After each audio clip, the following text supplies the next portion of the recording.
39வது மே தினத்திற்காக வருகை தந்திருக்கக்கூடிய அனைத்து தொழிலாளர் தோழர்களுக்கும் மேடையில் அமர்ந்திருக்கக்கூடிய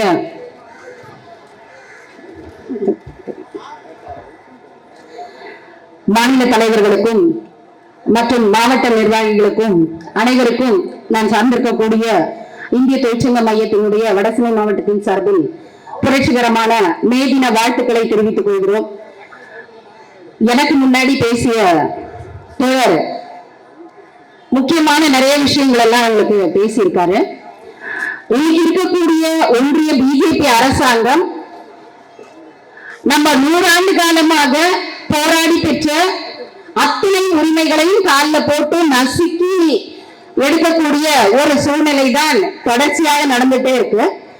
நாம கூட என்ன நினைச்சோம் அப்படின்னா, பெரும்பான்மை இருக்கிறதாலதான் அவங்க தொழிலாளர் விரோத கொள்கைகளை கடைபிடிக்கிறாங்க அப்படின்னு நினைச்சோம். ஆனா இன்னைக்கு பெரும்பான்மை இல்ல, அதெல்லாம் போராடி முறியடிச்சோம். நாம பெரும்பான்மையை குறைச்சோம். ஆனாலும் இன்னைக்கும் அந்த ஒன்றிய அரசாங்கம் தைரியமாக தொழிலாளர் விரோத கொள்கைகளை கடைபிடிச்சுட்டே வராங்க, அதை நடைமுறைப்படுத்திட்டே வராங்க. அதுலதான் இன்னைக்கு நாம எதுக்காக போராடணும்னா 8 மணி நேரம் வேலை, 8 மணி நேரம் ஓய்வு, 8 மணி நேரம் உறக்கம், இதுக்காக தான் போராடணும். 100 ஆண்டுகளுக்கு பிறகும் அந்த நிலை சாத்தியப்பட்டதா அப்படின்னு பாத்தீங்கன்னா இல்லைன்றதுதான் நிதர்சனமான உண்மையா இருக்குது. இன்னைக்கும் எல்லா இடங்கள்லயும் அது அமைப்பு சார்ந்த தொழிலாக இருந்தாலும் சரி, அமைப்பு சாராத தொழிலாக இருந்தாலும் சரி, நாம பிரம்மாண்டமாக பார்க்கக்கூடிய ஐடி துறையாக இருக்கக்கூடிய துறையாக இருந்தாலும் சரி, அந்த துறையில கூட பாத்தீங்கன்னா நாம இந்த கொரோனாக்கு பிறகு, கொரோனாக்கு முன்னாடி அப்படின்னு கொரோனாக்கு பின்னாடின்ற வானிலை என்பது மாறிட்டே வந்தது. அதுல ஐடி தொழிலாளர்கள் இன்னைக்கு பாத்தீங்கன்னா 12 மணி நேரம் என்பது அசாதாரணமாக அவங்க செய்துவிட்டே இருக்கிறாங்க. சாதாரணமாகவே 12 மணி நேரம் வேலைன்றது. முன்னாடி எல்லாம் பாத்தீங்கன்னா வேலைக்கு போயிட்டு ஆபீஸ் போயிட்டு அவங்க ஐடி வேலை பண்ணிட்டு வந்தாங்க அப்படின்றது போக, இன்றைக்கு பாத்தீங்கன்னா அவங்க கூப்பிடும் போதெல்லாம் வேலை செய்ய வேண்டிய நிர்பந்தத்திற்கு கட்டாயப்படுத்தப்பட்டிருக்காங்க. இப்ப அது சம்பந்தமாக கடந்த காலங்களில் நாராயணமூர்த்தி கூட சொன்னாரு. என்ன சொன்னாருன்னா, 8 மணி நேரம் வேலை செஞ்சுட்டு என்னென்ன பண்ண போறீங்க, என்ன பண்ண போறீங்க, வீட்டுல போய் பொண்டாட்டி மூஞ்சியும் பிள்ளைங்க மூஞ்சியும் தானே பாத்துட்டு இருக்கீங்க அப்படின்னு சொல்லிட்டு மட்டரகமான பேசி நீங்க இந்த உழைப்பை அந்த நிர்வாகத்துக்கு செலுத்துங்க அப்படின்னு சொல்றாங்க. இன்னைக்கு எல்லாமே இயந்திரமயம் ஆயிட்டது, டிஜிட்டலைஸ் ஆயிட்டு. இந்த இயந்திரமயமாக்கப்பட்டதுக்கு யாருடைய உழைப்பு பயன்பட்டதுன்னு பாத்தீங்கன்னா ஒட்டுமொத்த இந்த தொழிலாளர்களுடைய உழைப்பு தான் பயன்பட்டது. ஆனா இன்னைக்கு டிஜிட்டலைஸ் ஆன பிறகு அந்த தொழிலாளிகளுடைய உழைப்பால் பயன்படுத்தப்பட்ட அந்த பலன்கள் எல்லாமே யாருக்கு போய் சேருதுன்னு பாத்தீங்கன்னா பன்னாட்டு நிறுவனங்களுக்கு போய் சேருது, முதலாளிகளுக்கு போய் சேருது. அப்படி இருக்கிற சூழ்நிலையில தான் இன்னைக்கு இருக்கக்கூடிய மோடி அரசாங்கம் எல்லா தொழிலாளிகளையும் பிரித்து பிரித்து பிரித்து இன்னைக்கு நிரந்தர தொழிலாளர்கள், கான்ட்ராக்ட் ஒர்க்கர்ஸ், அத்துக்கூலி, பிக்சட் டைம் ஒர்க்கர், இப்படியாக தொழிலாளிகளை இனம் பிரித்து, அது மட்டுமல்லாம ஜாதி, மதம், இனம், மொழி இப்படியாக பிரித்து அவர்களை கோரா பண்ணி அதுக்கப்புறம் அவங்க கிட்ட மோத விடுறது. நீங்க சொன்னாங்க அமைப்பு சாரா தொழிலாளர்கள் சம்பந்தமாக சொன்னாங்க. இந்த அமைப்பு சாரா தொழிலாளர்கள்ல கூட எல்லாரையும் பிரிச்சு பார்க்கக்கூடிய ஒரு சூழ்நிலை. சமீபத்துல பாத்தீங்கன்னா ஒரு சமூக நலத்துறையினுடைய இது வெளியிட்டாங்க. என்னன்னு பாத்தீங்கன்னா, கட்டுமான தொழிலாளர்களுக்கு தனியா, அமைப்பு சாரா தொழிலாளர்களுக்கு தனியா. இன்னைக்கு நாம எல்லாம் வியாபாரம் பண்ணிட்டு இருக்கோம், தெருவோர வியாபாரம் பண்ணிட்டு இருக்கோம். இப்படிப்பட்ட தொழிலாளிகளிடையே பிரிவினையை உருவாக்குற மாதிரி இன்னைக்கு அவங்களுக்கு செல்ஃப் ஃபண்ட் இருக்கா கட்டுமானத்துக்கு அப்படின்னு பாத்தீங்கன்னா செல்ஃப் ஃபண்ட் இருக்கு. அதுல இருந்து எடுத்து கொடுக்குறாங்களா கொடுக்குறாங்க. ஆனா அதே சமயத்துல இந்த கட்டுமான தொழிலாளிகள், அமைப்பு சாரா தொழிலாளிகளுக்கு செல்ஃப் ஃபண்டை உருவாக்குங்கன்னு சொல்லி நாம காலகாலமா பேசிட்டு இருக்கிறோம். ஆனா அதை உருவாக்குறதுக்கான ஏற்பாடுகள் எதுவுமே கிடையாது. சமீபத்துல ஒரு சலுகை வெளியிடுறாங்க. என்னன்னு பாத்தீங்கன்னா, கட்டுமான தொழில இருக்கக்கூடிய தொழிலாளிகளுக்கு அந்த வேலை பணி செய்யும் இடங்களில் மரணம் ஏற்பட்டால் அவங்களுக்கு 8 லட்சம் ரூபாய், 5 லட்சம் ரூபாய் ஏற்கனவே இருந்தது, அதை 8 லட்சம் ரூபாயாக உயர்த்தி கொடுக்குறாங்க. அது உயர்த்தி கொடுக்கறதுல எங்களுக்கு எந்த விதமான இதுவும் கிடையாது. ஆனா அந்த உயர்த்தி கொடுக்கிறது இருக்கக்கூடிய அமைப்பு சாரா தொழிலாளர்களுக்கு எந்த விதமான மனநிலையை உருவாக்கும். அப்ப இப்ப இருக்கக்கூடிய இந்த தமிழக அரசாங்கம் இப்படி பாகுபாடை அகற்றி அவர்களுக்கான ஒரு பொதுவான ஒரு ஏற்பாடு செய்ய வேண்டிய அமைப்பு அவசியம் என்பது இந்த அரசாங்கத்திற்கு இருக்கு. ஒன்றிய அரசாங்கமாக இருந்தாலும் சரி, மாநில அரசாங்கமாக இருந்தாலும் சரி, முதல்ல யார் மேல கை வைக்கிறாங்கன்னு பாத்தீங்கன்னா இருக்கக்கூடிய தொழிலாளி வர்க்கத்தின் மேலதான். இன்னைக்கு சமீபத்தில் நிறைய இடங்களை வெளியிட்டு இருக்கிறார் அரசு ஊழியர்கள், ஆசிரியர்கள். 4 வருஷமாக இந்த அரசு ஊழியர்கள், ஆசிரியர்கள் போராடிட்டு இருக்காங்க. போக்குவரத்து தொழிலாளிகள் போராடிட்டு இருக்காங்க. அங்கன்வாடி, ஆஷா போன்ற தொழிலாளிகள்னா அவங்கள அரசு ஊழியர்களாக மாற்ற வேண்டும், அவர்களுக்கு காலமுறை ஊதியம் வேண்டும் அப்படின்னு போராடிட்டு இருக்காங்க. இதுவரைக்கும் அவர்களுடைய கோரிக்கைகளை செவி கொடுத்து கேட்காத இந்த தமிழக அரசாங்கம் 4 வருஷம் கடந்த பிறகு ஏதோ கண் துடைப்பு போல ஒரு சில சலுகைகளை வெளியிட்டு இருக்கு. அவர்களுடைய உரிமைகளை, அது சலுகைன்னு சொல்ல முடியாது, அவர்களுடைய உரிமைகளை வெளியிட்டு இருக்கிறாங்க. இப்படிப்பட்ட சூழ்நிலையில் எதிர்வரும் காலங்களில் இந்த தொழிலாளி வர்க்கத்தை சுரண்டக்கூடிய இந்த அரசாங்கத்துக்கு எதிராக நாம 20ஆம் தேதி அகில இந்திய வேலை நிறுத்தம் என்பது அறைகூவல் விடுத்திருக்கு. அகில இந்திய தலைமை அறைகூவல் விடுத்திருக்கிறாங்க. அந்த அடிப்படையில் இங்கு இருக்கக்கூடிய தொழிலாளி வர்க்கமும், அமைப்பு சாரா தொழிலாளிகளும், மற்ற இதர நண்பர்களும் அந்த மறியல்ல இந்த தமிழ்நாடே சந்திச்சது அப்படின்ற நிலைமையை உருவாக்குவதற்கு ஒத்துழைப்பு நல்க வேண்டும். அதற்கான ஆயுத்தங்களை அவரவர் சங்கங்களில் எடுக்க வேண்டும். இந்த மறியலை வெற்றி பெற செய்ய வேண்டும். அப்போதுதான் நம்முடைய கோரிக்கைகள் நிறைவேற்றப்படும், நம்முடைய உரிமைகள் மீட்டெடுக்கப்படும். இந்த உரிமைகளை மீட்டெடுக்கக்கூடிய ஒரு திருநாளாக இந்த மே தின நன்னாளில் நாம் சபதமேற்க வேண்டும் என்று வாய்ப்பளித்த தலைமைக்கு நன்றி கூறி விடைபெறுகிறேன். நன்றி, வணக்கம். தோழர்களே, நம்ம 7:30 மணிக்கு நம்ம தலைவர் இடைவெளி இருக்கு, 8 கூடுதல் பிடிக்கணும். அப்ப வரவேற்பு ஒரு 5 நிமிடம் கரெக்டாக நீங்களே பார்த்து பேச நல்லது. கூட்டத்தை முடிக்கணும். அடுத்தபடியாக ஏடிசி சேர்ந்த ஜி ரேணுகாதா அவர்கள் பேசுமாறு அழைக்கிறேன்.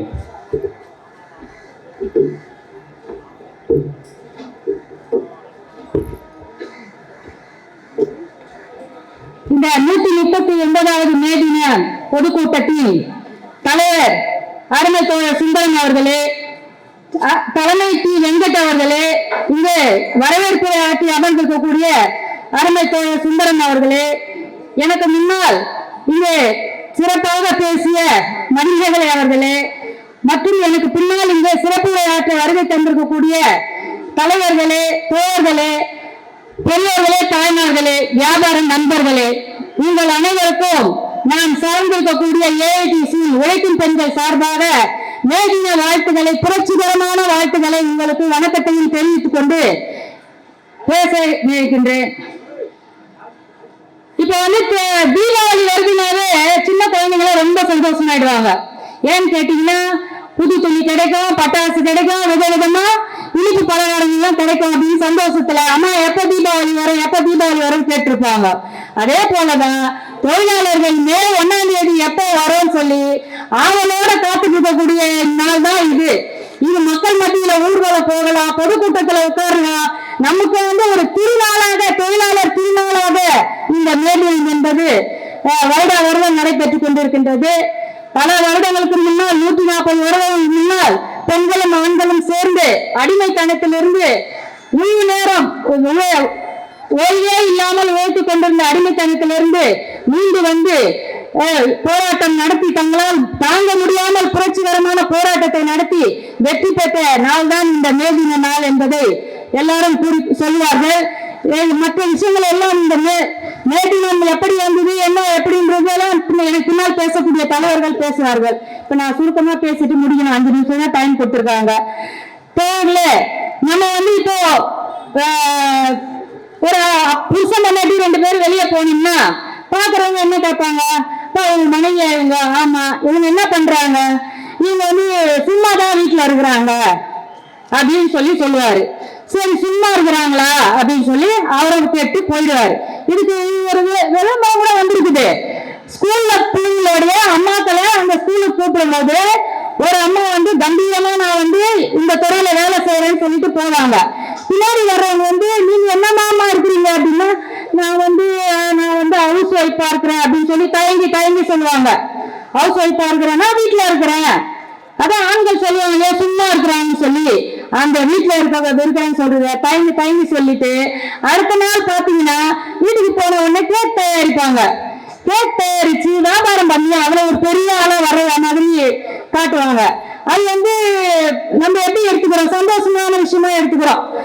பரவாயில்ல, ஒரு பெண் வந்து இவ்வளவு முயற்சி பண்றாங்க அப்படின்றது.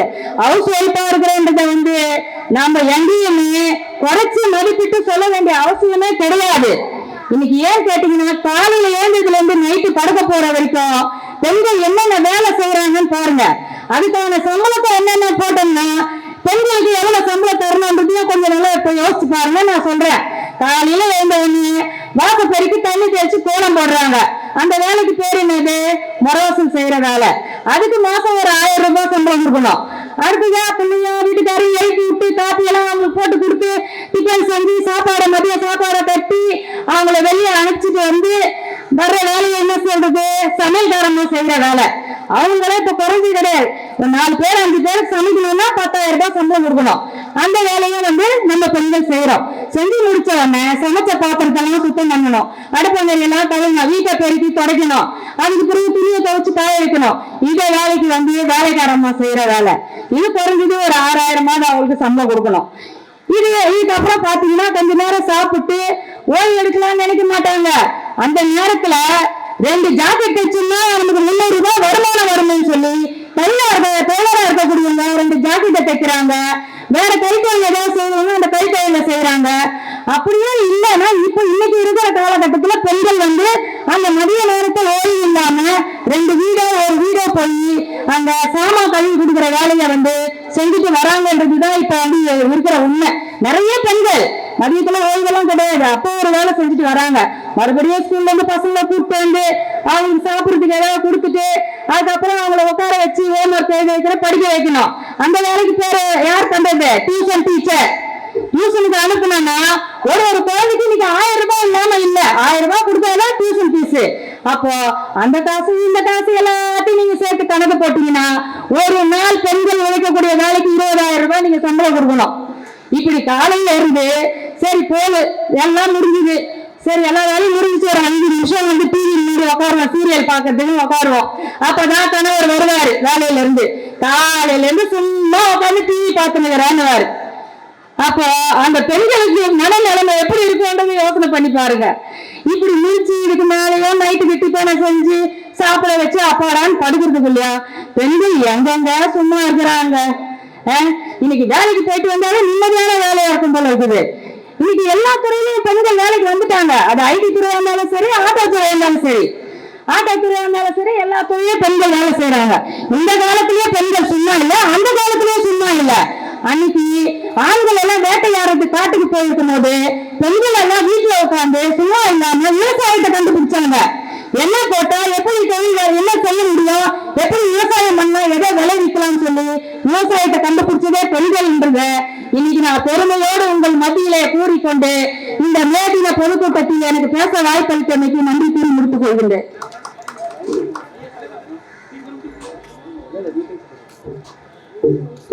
அடுத்ததாக சிஐடி சேர்ந்த மாவட்ட துணைத் தலைவர் திரு ஆர் லோகநாத் பேசின அழைக்கிறேன்.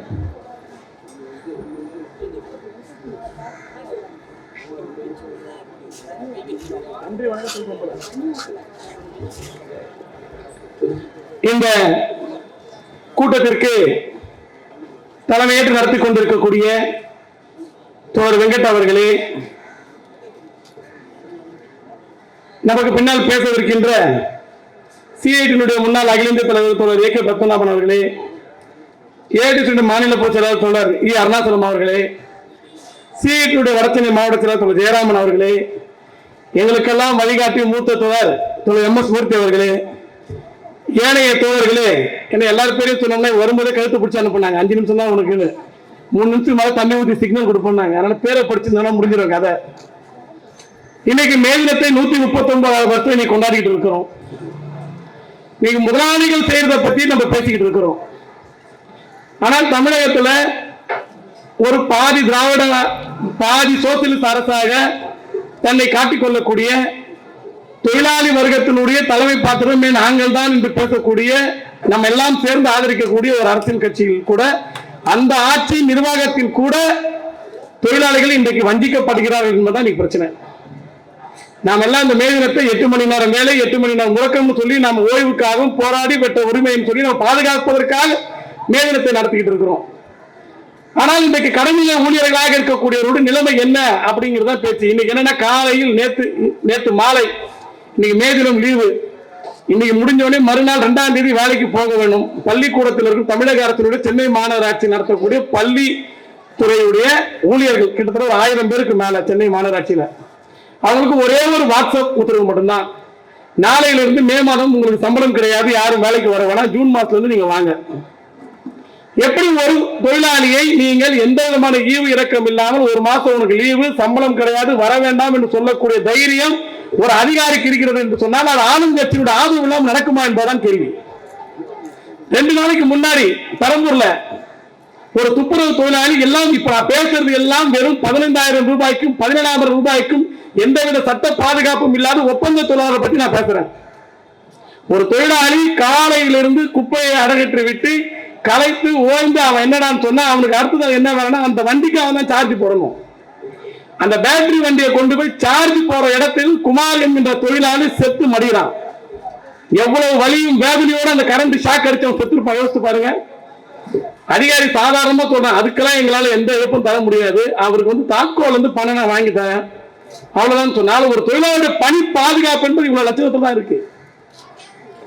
ஒரு மாநகராட்சி இந்தியாவுக்கே வழிகாட்டக்கூடிய தமிழ்நாடு டாப் ட்ரில்லியன் கணக்குல நம்ம பேசிக்கிட்டு இருக்கிறோம். ஜிடிபி நமக்கு ட்ரில்லியனை தாண்டி போயிருக்குதுன்னு 1000 ட்ரில்லியனுக்கு போறோம். ஆனால் இங்க ஒரு சார்ஜ் போடுற பாயிண்டை கூட நம்மால் முறையாக பராமரிக்கவில்லாமல் ஒரு தொழிலாளி உயிர் போகுதுன்னு சொன்னால் இதுதான் இன்றைக்கு மேலும் நமக்கு கொடுத்திருக்கிற சவால் நம்ம சொல்லணும். இந்த சவாலை எப்படி இந்த தொழிலாளிகளுக்கு ஆதரவாக நாம் திருப்ப போறோம்? எல்லாருடைய வேலையும் இன்னைக்கு அப்படிதான் இருக்கு. இன்னைக்கு அரசாங்கம் திட்டமிட்டு எல்லா விதமான நிரந்தர தொழிலை மொத்தத்தையும் அப்புறப்படுத்தி விட்டு தற்காலிக தொழிலாளர்கள் மட்டுமே வைத்துக் கொண்டு ஆட்சி நடத்தக்கூடிய நிர்வாகத்தை நடத்தக்கூடிய நேரத்தில் இந்த மேலிடத்தினுடைய சபதமாக நாம் எடுக்க வேண்டியது நம்முடைய பணி நிரந்தரமும் பாதுகாப்பான வேலையும் என்பதுதான். அதுதான் நாம் இந்த மேலிட தியாகிகளுக்கு செய்யக்கூடிய கடமையாக இருக்கும் என்பதை நம்ம கேட்டுக்கிறோம். அடுத்து பார்த்தீங்கன்னா சாலையோர வியாபாரிகள் இன்னைக்கு ஸ்மார்ட் சிட்டின்னு சொல்லி, ஸ்மார்ட் சிட்டி அப்படின்னா சைனாவில் என்னடான்னு சொன்னா சாட்டிலைட் சிட்டியாக மாற்றுறதா ஸ்மார்ட் சிட்டி. எல்லா விதமான அதிநவீன வசதிகளும் இந்த நகரங்களுக்கு செய்வதுதான் ஸ்மார்ட் சிட்டி.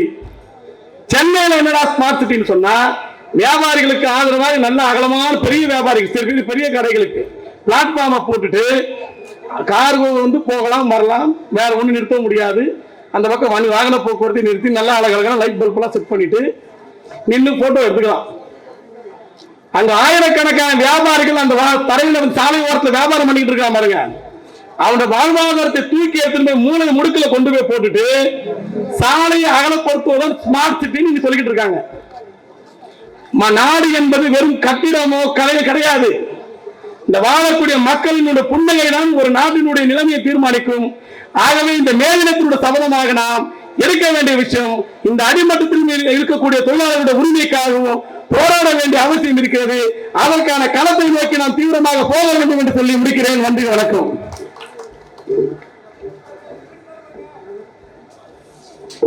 அடுத்தபடியாக மாவட்ட தலைவர் உருவான குப்பன் அவர்களை பேசுமாறு இருக்கிறேன்.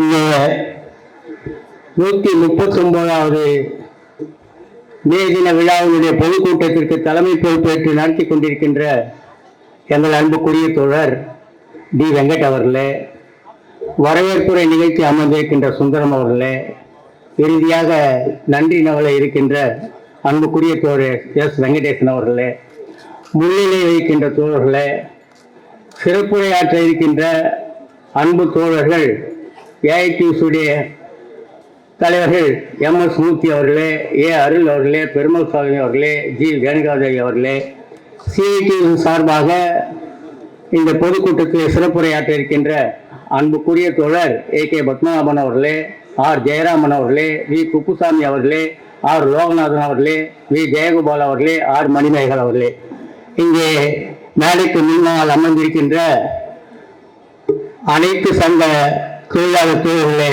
உங்கள் அனைவரையும் ஏஐடியூசி சிஐடியின் சார்பாக முதலில் வணங்குகின்றேன். இந்த பொதுக்கூட்டத்திலே பேச அனுமதி தந்திருக்கின்ற 5 நிமிடங்கள் தான். ஆனால் தலைவர்கள் பேச இருக்கின்றார்கள். பல்வேறு விஷயங்களை பேசி நம் மத்தியிலே விரிவாக சொல்லி இந்த நாட்டுடைய அவலங்களை எடுத்து சொல்வதற்காக அமர்ந்திருக்கின்றார்கள். நம்மை பொறுத்த மட்டில் இன்றைக்கு இந்தியாவை ஆளுகின்ற பாரதிய ஜனதா கட்சியுடைய ஆட்சி பொறுப்பில் இருக்கின்ற நரேந்திர மோடியுடைய செயல்பாடுகள் இந்த நாட்டிலே வாழ்கின்ற 140 கோடி மக்களை பாதிக்கக்கூடிய வகையிலே பல்வேறு சட்டங்களை இயற்றிக் கொண்டிருக்கின்றார்கள். ஒரு பக்கம் ஒன்றிய அரசு இந்த நாட்டு மக்களை வஞ்சிக்கிறதோடு மட்டுமல்லாமல் பாட்டாளி வர்க்கத்துடைய உரிமைகளை பெற்ற அந்த பல்வேறு சட்டங்களை தன் கையில் எடுத்துக்கொண்டு தானாகவே மாற்றுகின்றார்கள். இன்றைக்கு தொழிலாளர் நிலைமை மிகவும் பரிதாபமாக இருக்கின்றது. ஏப்ரல் மாதம் 7ஆம் தேதி பொதுவேலை நிறுத்தம் செய்ய வேண்டும் என்று அனைத்து மத்திய தொழிற்சங்க அமைப்புகளும் ஒன்றாக கூடி முடிவு செய்யப்பட்டிருக்கின்றது.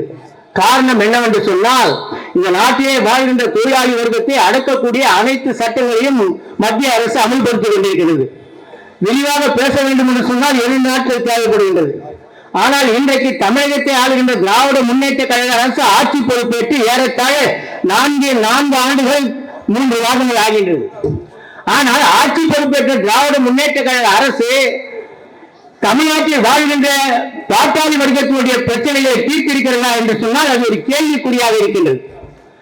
நான் ஆட்டோ சங்கத்தினுடைய தலைவராக இருக்கின்றேன். இன்றைக்கு நாட்டிலே பெட்ரோல் விலையும் டீசல் விலையும் தாறுமாறாக உயர்ந்திருக்கின்றது. அண்மையிலே மத்தியில் ஆளுகின்ற ஒன்றிய அரசு 50 ரூபாய் சிலிண்டர் மீது அதிகப்படுத்தி இருக்கின்றது. 818 ரூபாய் இருந்த சிலிண்டர் இன்றைக்கு 868 ரூபாயாக மாறி இருக்கின்றது. ஒரு பக்கம் பெட்ரோலுடைய விலை தாறுமாறாக உயர்ந்திருக்கின்றது.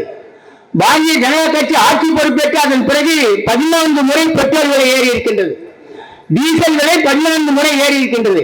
ஆனால் இந்த நாட்டிலே வாழ்கின்ற பாட்டாளி வர்க்கமான ஆட்டோ தொழிலாளர்கள் ஏறத்தாழ 2 லட்சம் பேர் ஆட்டோ ஓட்டுகின்றார்கள். இந்த ஆட்டோ தொழிலாளர் பெட்ரோலை ஊற்றித்தான் ஆட்டோவை ஓட்ட வேண்டும். ஆட்டோ தொழில் என்பது ஒரு சுய தொழில், அது அரசுடைய தொழில் அல்ல. எந்த நாட்டில் வாழ்கின்ற மக்கள் வேலை கிடைக்கவில்லை என்று சொன்னால் தங்கள் பெண்ணு பிள்ளைகளுக்கு ஆட்டோவை வாங்கி கொடுத்து இதை ஓட்டி பேசிக் கொள்ளுங்கள் என்று ஆட்டோ வாங்கி தருகின்றார்கள். ஆனால் இன்றைக்கு ஆட்டோ தொழிலை நடத்துகின்ற ஆட்டோ தொழிலாளர்கள் படுகின்ற பாடு சொல்லி மாளாது. வாழ்க்கை நடத்த முடியவில்லை, பொருள்களை வாங்க முடியவில்லை, வீட்டு வாடகை கட்டி தன்னுடைய வாழ்வாதாரத்தை உயர்த்துவதற்கு எந்த முயற்சி எடுக்க முடியவில்லை. ஆனால் 13 முறை பெட்ரோல் விலை ஏறி இருந்தாலும் கூட ஆட்சி பொறுப்பேற்ற திராவிட முன்னேற்ற கழக அரசின் பல்வேறு கோரிக்கைகளை ஆட்டோ தொழிலாளர்கள் ஊர்வலமாகவும் முற்றுகை போராட்டங்கள் மூலமாகவும் ஆர்ப்பாட்டங்கள் மூலமாகவும் மனு கொடுத்திருக்கின்றோம். என்ன கேட்கின்றார்கள்? நாட்டிலே ஓடுகின்ற ஓலா உபேர் போன்ற அந்நிய நிறுவனங்களை அகற்ற வேண்டும், ஆட்டோ தொழிலாளருக்கு தொழில் கிடைக்க வேண்டும், அவருடைய வாழ்வாதாரம் பெருக வேண்டும் என்று ஆட்டோ தொழிலாளர்கள் பல முறை ஊர்வலமாக சென்று முற்றுகை போராட்டத்தை நடத்தி மனு கொடுத்திருக்கின்றார்கள். ஆனால் ஆளுகின்ற அரசு அதை பற்றி ஏதாவது சிந்தித்து கவலைப்பட்டிருக்கின்றதா? பெட்ரோல் விலை 13 முறை உயர்ந்திருக்கின்றது. ஆட்டோ தொழிலாளர்கள் மீட்டர் கட்டணம் உயர்த்தப்படவில்லை. ஏன் உயர்த்தப்படவில்லை என்று உச்ச நீதிமன்றம் கேள்வி கேட்டிருக்கின்றது. அந்த உச்ச நீதிமன்றம் கேட்ட கேள்வி கூட 6 மாதத்திற்குள் அந்த மீட்டர் கட்டணம் உயர்த்த வேண்டும் என்று உச்ச நீதிமன்றம் தீர்ப்பு சொல்லி இருக்கின்றது. தீர்ப்பை மதிக்கின்ற திராவிட முன்னேற்ற கழக அரசு ஒரு நீதிமன்ற தீர்ப்பை மதிக்க வேண்டாமா? ஆட்டோ மீட்டர் கட்டணம் உயர்த்துவது உங்களுக்கு என்ன கஷ்டம்? அவங்க ஆட்டோ ஓட்ட போறான், பொதுமக்கள் தான் சார்ஜ் கொடுக்க போறாங்க, நீங்க ஏதாவது கொடுக்க போறியா? ஓலா உபேர் ஓட்டுறது மட்டும் உங்களுக்கு ரொம்ப அக்கறை இருக்கு. ஏன் அது காரணம் எங்களுக்கு தெரியல. ஆட்டோ தொழிலாளிகள் ஒரு ஆப்பை உருவாக்க வேண்டும் என்று பலமுறை வலியுறுத்தி இருக்கின்றோம். ஆனால் இதுவரை அந்த அரசு அதை அமல்படுத்தியிருக்கிறதா என்று சொன்னால் கேள்விக்குறியாக இருக்கின்றது. இதற்காகத்தான் திராவிட முன்னேற்ற கழக அரசு நாம் அவரை சப்போர்ட்டான அரசாக இருக்கும் என்று சொல்லித்தான் தேர்தலை வாக்களித்து அந்த ஆட்சியை அமைத்தார்கள். ஆனால் இன்றைக்கு ஆட்டோ தொழிலாளர்கள் பிரச்சனைகள் பல்வேறு முறை போராட்டங்கள் நடத்தி கூட இந்த அரசு அதை அமல்படுத்துவதற்கு தயாராக இல்லை. மாறுகின்ற முதலமைச்சர் அவர்கள் ஆட்டோ தொழிலாளர்கள் பிரச்சனையை தீர்க்கமாக தலையிட்டு அவங்க பிரச்சனையை தீர்க்க வேண்டும் என்ற எண்ணத்துடன் செயல்பட வேண்டும் என்று இந்த மே தின விழாவை கேட்டுக் கொள்கின்றோம். ஏனென்று சொன்னால் 2 லட்சம் தொழிலாளர்கள் பாதித்திருக்கின்றார்கள். அதனுடைய வாழ்வாதாரம் பாதித்திருக்கின்றது. ஒரு பக்கம் பொருளாதாரம் மிகவும் பாதித்திருக்கின்றது, ஒரு பக்கம் விலைவாசி உயர்வு தாறுமாறாக உயர்ந்திருக்கின்றது. ஆட்டோ தொழிலாளி எப்படி வாழ்வார்? ஆகையினால் தோழர்களே, இந்த அரசு ஆட்டோ தொழிலாளிகளை உடனடியாக கவனித்து அந்த பிரச்சனையை தீர்க்க வேண்டும் என்று இந்த மே தினத்தின் வாயிலாக கேட்டுக்கொண்டு, வருகின்ற 20ஆம் தேதி நடைபெற இருக்கின்ற இந்த பொது வேலை நிறுத்தத்திலே நம்முடைய ஆட்டோ தொழிலாளர்கள் அணிதிரண்டு பல்வேறு போராட்டங்களை நிகழ்த்தி வெற்றி பெற செய்ய வேண்டும் என்று கேட்டுக்கொண்டு, எனக்கு பேச வாய்ப்பளித்த தோழர்களுக்கு இருவரும் நன்றி தெரிவித்து அன்போடு இருக்கின்றேன். நன்றி, வணக்கம்.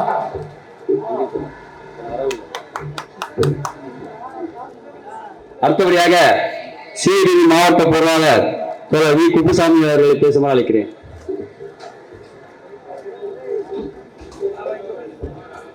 நூற்றி 39வது மே தின பொதுக்கூட்டத்தின் தலைவர் வெங்கட் அவர்களே, வரவேற்புரையாற்றிய அருமை தோழர் வெங்கடேசன் அவர்களே, மற்றும் கூட்டத்தில் சிறப்புரை ஆற்ற இருக்கின்ற ஏஐடிசியினுடைய தோழர் அருணாசலம் அவர்களே, சிஐடி அகில இந்திய துணைத் தலைவர் தோழர் ஏ.கே. பத்மநாபன் அவர்களே, வந்திருக்கின்ற அத்தனை தோழர்களுக்கும் முதலில் மேதின வாழ்த்துக்களை உரித்தாக்கிக் கொள்கிறேன். தோழர்களே, மோடி அரசாங்கம் என்ன செய்கிறதோ அதேதான் தமிழக அரசாங்கமும் செய்து கொண்டிருக்கிறது. மோடி அரசாங்கம் 15 லட்சம் ரூபாய் என்று சுற்றிய சுற்று இன்னமும் சுற்றி கொண்டிருக்கிறது. தொழிலாளர்களுக்கு தீவிரவாதமே இல்லாமல் அனைவருக்குமே வேலை கொடுப்போம், 2 கோடி பேருக்கு வேலை கொடுப்போம் என்று எல்லாவற்றையும் சொல்லி சொல்லி தொழிலாளர் வர்க்கத்தை சுரண்டுகின்ற வேலையை தொடர்ந்து மோடி அரசாங்கம் செய்து கொண்டிருக்கிறது. நேற்றைக்கு ஒரு தீர்ப்பு வந்திருக்கிறது. மோடி அரசாங்கம் ஏற்கனவே இருந்த காங்கிரஸ் அரசாங்கம், அதை நாம் ஒன்றும் தொழிலாளர்கள் அரசாங்கம் என்று சொல்லவில்லை, ஓரளவு தொழிற்சங்க சட்டங்களையாவது அவர்கள் திருத்தாமல் வைத்துக் கொண்டிருந்தார்கள் என்பதுதான். அந்த காங்கிரஸ் அரசாங்கத்தில் செய்த மிகப்பெரிய ஊழலாக சொல்லப்பட்ட 2G மற்றும் அதே போல காமன்வெல்த் 70,000 கோடி ரூபாயை அந்த வழக்கை ஈடி போட்டது டெல்லி கோர்ட்டு இது பொய் அப்படின்னு சொல்லி இருக்குது. அப்படியானால் பொய் என்பதை எந்த அளவுக்கு சொல்கிறார்கள் என்பதை நாம் பார்க்க வேண்டியிருக்கிறது. இதே நிலைமைதான் இன்றைக்கு புல்வாமா தாக்குதலை நாம் பேசினோம். அதற்கடுத்து இன்றைக்கு பெஹல்காம்.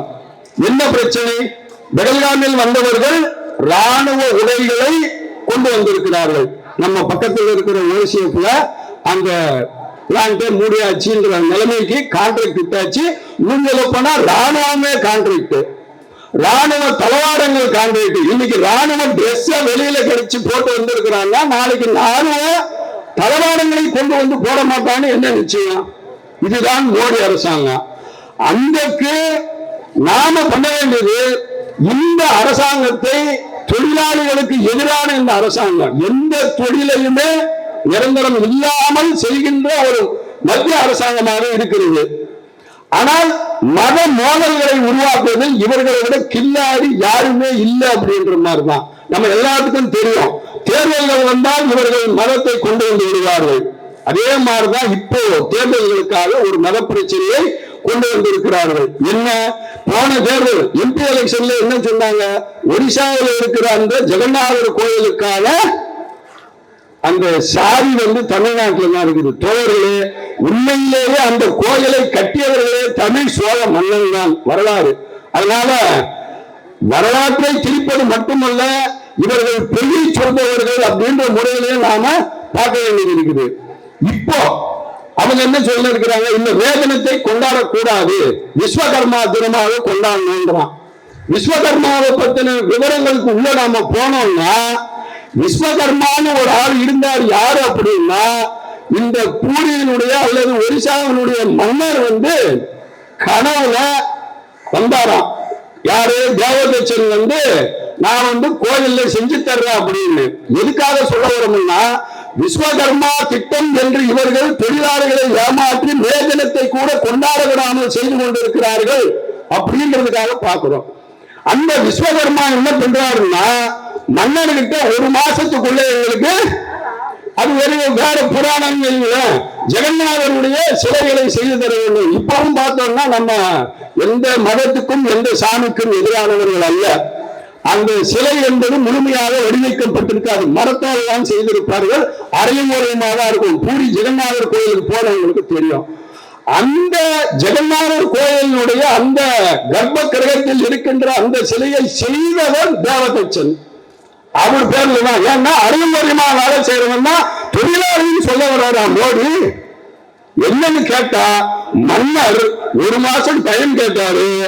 இவர் 28வது நாள் தூரத்திலிருந்து உள்ள போயிட்டாரு. அதனால அரையும் குறையமாக செஞ்சாரு. அப்படியானால் இந்த அரையும் குறையமாக செய்கின்ற தொழிலாளிகள் என்று நம்மை சொல்கிறார்களா, அல்லது தொழிலாளி வர்க்கத்தை இந்த மேதனத்தை மறைத்துவிட்டு ஒட்டுமொத்தமாக ஏதோ ஒன்றை செய்யவும் நினைக்கிறார்களா என்பதுதான் நாம் இங்கே சிந்திக்க பார்க்க வேண்டியிருக்கிறது. இவர்கள் ஒவ்வொரு திட்டத்துக்கும் ஒவ்வொரு சட்டத்துக்கும் பின்னால் தொழிலாளர்கள் துடுப்பு, ஏற்கனவே தலைவர்கள் நிறைய பேசுவாங்க அதை பத்தி. அதுல எல்லாத்தையும் காலி பண்ணி மினிமம் வேஜஸ் கிடையாது, அது கிடையாது, இது கிடையாது, எல்லாமே போயாச்சுன்னா அப்புறம் என்ன இருக்கும்? தமிழ்நாடு அரசாங்கம் ரொம்ப நல்ல அரசாங்கம் கிடையாது. நாங்கள் உங்களுக்காக நேற்று கூட இங்கே பார்த்தாரு, அன்பும் கருணையும் மிகுந்த அரசு. என்ன அரசு? நீங்க எத்தனை பேரு இன்னும் பண்ணிருக்கிறீங்க? நேற்றுக்கு சென்னை ஹைகோர்ட்டு குட்டுன்னு குட்டி இருக்கு 2 விஷயத்துல. துப்புரவு தொழிலாளர்கள் கதையை ஏற்கனவே சொல்லிட்டாரு. நர்சுகள் 10,000 நர்சுகள் கான்ட்ராக்டாக பல வருடங்களாக தமிழக ஆஸ்பத்திரிகளிலே பதிவு செய்து கொண்டிருக்கிறார். சாதாரண உழைப்பாளி மக்கள் அவர்களை ஏன் நிரந்தரம் செய்யவில்லை அப்படின்ற மாதிரி சொல்லியிருக்கு. உடனடியாக நீங்கள் அவர்களுக்கு நிரந்தரம் செய்ய வேண்டும் என்று கோர்ட்டுதான் இப்பெல்லாம் எல்லா விஷயத்தையும் சொல்லுகின்ற நிலைமைக்கு கொண்டு வந்து விட்டு விட்டார்கள். டாஸ்மார்க் கேவலமா இருக்குது. சொந்தமாக இவர்கள் ஒரு சட்டத்தை போட்டுக் கொள்வார்களாம், நிலையாமை சட்டம். என்ன, எவனும் ஒன்றும் கேட்கக்கூடாது. தொழிலாளிகள் நான் என்ன வேணாலும் மாற்றுவேன், என்ன வேணாலும் பண்ணுவேன், வேலையை விட்டு தூக்குவேன். டாஸ்மார்க்கில் வேலை செய்தவர்கள் தொழிலாளர்கள் இல்லையா? 1 லட்சம் ரூபாய் அபராதம் போட்டிருக்குது கோர்ட்டு. ஆக கோர்ட்டுகள் தான் இன்றைக்கு ஆட்சியை நடந்து கொண்டிருக்கும் என்றால், இந்த மக்களது ஓட்டுக்களை வாங்கிய அது மாநில அரசாங்கமாக இருந்தாலும் சரி, மத்திய அரசாங்கமாக இருந்தாலும் சரி, நீங்கள் தொழிலாளர்களை வஞ்சிக்கிறீர்கள். தொழிலாளர்கள் ஒன்று திரண்டால் உங்கள் ஆட்சி அதிகாரங்கள் தூள் தூளாகும் என்ற முறையிலே இந்த வேதன நாளில் நாம் சபதமேற்போம். நம்மிடையே ஜாதியை காட்டி, மதமை காட்டி, அல்லது ஏரியாவை காட்டி பல்வேறு சங்கங்கள் இன்றைக்கு முளைத்து திடீர் என்று ஒரு கட்சி உருவாகிறது. அந்த கட்சிக்கு பின்னால் ஒரு தொழிற்சங்கம் உருவாகி கொண்டிருக்கிறது. தோழர்களே, உண்மையான தொழிற்சங்கங்கள் என்பது தொழிலாளியின் முன்னேற்றம் தான். அதில் இடதுசாரி தொழிற்சங்கங்கள் தான் என்றைக்கும் நிற்கும் என்ற முறையிலே மேதின உரையை சூழ்நிலைத்து நாம் கூறுவோம். நாம் வந்திருக்கிற அத்தனை பேரும் தொழிற்சங்க வகுப்பிற்கான போராட்டங்களையும் தொழிற்சங்கத்தை கட்டமைக்கின்ற வேலைகளையும் முழு மூச்சாக இறங்கி செல்வோம் என்று கேட்டுக்கொண்டு விடைபெறுகிறேன். நன்றி.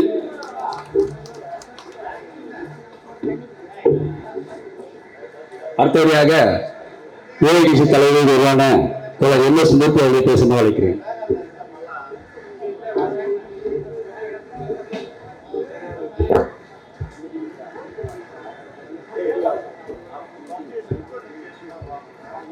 இந்த 139வது மேஜன கூட்டத்திற்கு தலைமையேற்று நடத்தி கொண்டிருக்கக்கூடிய அன்பு தோழர் வெங்கட் அவர்களே, வரவேற்பு நல்கிய அன்பு தோழர் சுந்தரம் அவர்களே, நன்றி உரை கூற இருக்கக்கூடிய அன்பு தோழர் வெங்கடேசன் அவர்களே, எனக்கு முன்னால் பேசிய தோழர்களே, எனக்கு பிறகு சிறப்பான உரையாற்ற இருக்கக்கூடிய ஏஐடிசியினுடைய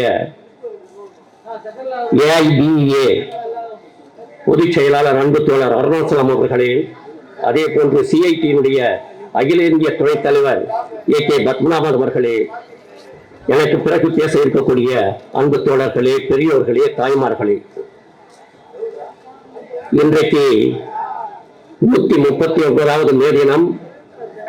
இன்றைக்கு தமிழ்நாடு அல்ல, இந்தியா அல்ல, உலகம் பூராவிலும் கொண்டாடப்பட்டு வருகின்றது.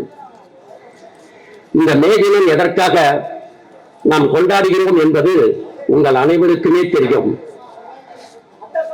1886 சிகாகோ நகரத்திலே திரண்ட தொழிலாளர்கள்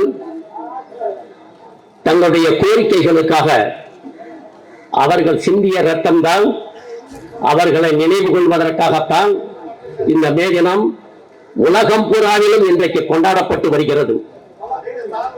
இந்த மே தினத்திலே வருங்காலத்திலே தொழிலாளர்கள் இவர்களுடைய கடந்த காலத்தில் இருக்கக்கூடிய அந்த பிரச்சனைகளுக்காக அந்த தொழிலாளர்கள் விட்டு சென்ற அந்த கோரிக்கைகள் நிறைவேற்றப்பட்டிருக்கிறதா என்பதை உணர்த்துவதற்காக அவர்கள் இன்னும் அதிகப்படியான முறையிலே சிறப்பான முறையிலே செயல்பட வேண்டும் என்பதற்காக இந்த மே தினத்தை பட்டி தொட்டி எங்கும் கொண்டாடி கொண்டிருக்கிறோம். அன்றைக்கு 8 மணி நேரம் வேலை கேட்டார்கள். தோழர் கொஞ்சம் பேசாம இருங்க தோழர்.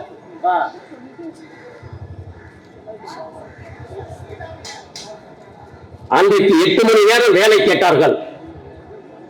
ஆனால் அன்றைக்கு இருந்த அரசு அதை கொடுக்க மறுத்தது. ஆனால் இன்றைக்கு இருக்கக்கூடிய ஒன்றிய அரசு கொடுத்திருக்கிறதா? இதுதான் கேள்வி. இன்றைக்கு செயற்கை நுண்ணறிவு புகுத்தப்பட்டு விட்டது, ரோபோ புகுத்தப்பட்டு விட்டது, கணினி மயம் புகுத்தப்பட்டு விட்டது. இதனால் இடையிலே இருக்கக்கூடிய தொழிலாளர்களுடைய வேலை வாய்ப்புகள் எல்லாம் பறிக்கப்பட்டுக் கொண்டிருக்கிறது. இன்றைக்கு எந்த தொழிற்சாலைகளாக இருந்தாலும் சரி, ஆட்குறைப்பு செய்து கொண்டிருக்கிறார்கள். சில தொழிற்சாலைகள் மூடப்பட்டு விட்டது.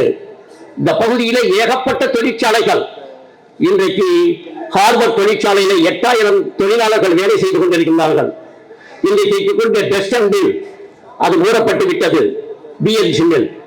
அதே மாதிரி வெஸ்டர்ன் கம்பெனி மூடப்பட்டு விட்டது, டாடா கம்பெனி மூடப்பட்டு விட்டது, மெட்டல் பாக்ஸ் மூடப்பட்டு விட்டது. இருக்கின்ற தொழிற்சாலைகள் எல்லாம் மூடப்பட்டு கொண்டிருக்கிறது. ஆனால் ஒன்றியத்திலே வந்திருக்கக்கூடிய ஒன்றிய அரசு நாங்கள் வருடத்திற்கு 2 கோடி மக்களுக்கு 2 கோடி இளைஞர்களுக்கு வேலை கொடுப்போம் என்று சொன்னார்கள். புதிய வேலை வாய்ப்பை உருவாக்குவதற்கு அவர்கள் ஏதாவது செய்திருக்கிறார்களா? ஏதாவது புதிய தொழிற்சாலைகள் உருவாக்கப்பட்டிருக்கிறதா? அது நிரந்தரமான வேலை வாய்ப்பு அங்கு உருவாக்கப்பட்டிருக்கிறதா? இல்லை. அவர்கள் எல்லாம் என்ன செய்து கொண்டிருக்கிறார்கள்? நமக்கு கையிலே கிடைத்து விட்டது செயற்கை நுண்ணறிவு, இதை வைத்துக் கொண்டு நாம் செயலாற்றி விடுவோம் என்று சொல்லுகிறார்கள். ஆனால் அந்த செயற்கை நுண்ணறிவையும் அந்த கணினியையும் இயக்குவது மனித சக்தி தான் என்பதை அவர்கள் புரிந்து கொள்ள வேண்டும். ஆனால் இன்றைக்கு இருப்பது தொழிலாளர்களுக்கு இருக்கக்கூடிய கஷ்டம் எல்லாம் ஒன்றியத்திலே இருக்கக்கூடிய அரசு தொழிலாளர் நல அரசா, மக்கள் நல அரசா, மக்களுக்கான அரசா, இவைகளை எல்லாம் பார்க்க வேண்டும். ஆனால் ஒன்றை மட்டும் சொல்லிக்கொண்டு முடித்துக் கொள்ள விரும்புகின்றேன், இது மக்கள் நல அரசு அல்ல. 2014 இவர்கள் ஆட்சிக்கு வந்தபோது உலக அரங்கத்திலே ஒரு பீப்பாய் கச்சா எண்ணெய் $100. இன்றைக்கு ஒரு பீப்பாய் கச்சா எண்ணெய் $42. அன்றைக்கு விற்றது பெட்ரோல் சாதாரணமாக 71 ரூபாய் ஒரு லிட்டர். இன்றைக்கு என்ன விலை விற்றுக் கொண்டிருக்கிறது? 101 ரூபாய் ஒரு லிட்டர் பெட்ரோல். ஆனால் உலக அரங்கத்திலே விலைவாசி குறைந்து கொண்டிருக்கிறது, பெட்ரோல் விலை குறைந்து கொண்டிருக்கிறது. ஆனால் இங்கே விலைகள் குறைக்கப்பட்டாலும் அது தொழிலாளர்களுக்கு மக்களுக்கு போய் சேர்ந்து விடக் கூடாது என்று மிக பிரமாதமான முறையிலே செயலாற்றி கொண்டிருக்கின்றார் இன்றைக்கு இருக்கக்கூடிய ஒன்றிய அரசுடைய தலைவராக இருக்கக்கூடிய மோடி. இன்னும் சொல்ல போனால் 3 லட்சம் கோடி ரூபாய் இந்த அரசுக்கு வருமானமாக கிடைத்திருக்கிறது. அதே அளவிற்கு அம்பானிக்கும் வருமானம் கிடைத்திருக்கின்றது. அம்பானிக்கு வருமானம் கிடைத்திருக்கிறது, அரசுக்கு வருமானம் கிடைத்திருக்கிறது. ஆனால் மக்களுக்கு என்ன? அன்றைக்கு 71 ரூபாய்க்கு கிடைத்த பெட்ரோல் இன்றைக்கு 101 ரூபாயாக மாற்றப்பட்டிருக்கிறது. இது மக்கள் நல அரசா? மக்கள் நல அரசு என்றால் இன்றைக்கு பெட்ரோல் 42 ரூபாய்க்கு வந்திருக்க வேண்டும். ஆனால் அது செய்யவில்லையே. இவர்கள் மக்களை பற்றி இவர்களுக்கு கொஞ்சம் கூட அக்கறை கிடையாது. இவர்களுடைய நிலைமைகள் எல்லாம் என்ன? பெரிய மகாபுர கம்பெனிகளை வளர்த்தெடுக்க வேண்டும், தேர்தலுக்கு அவர்களிடமிருந்து பணம் பெற்றுக் கொள்ள வேண்டும், அடுத்ததாக தேர்தலை சந்திக்க வேண்டும், ஆட்சிக்கு வர வேண்டும், இந்த நாட்டை மதவாத நாடாக மாற்ற வேண்டும் என்பதுதான் இவர்களுடைய திட்டம்.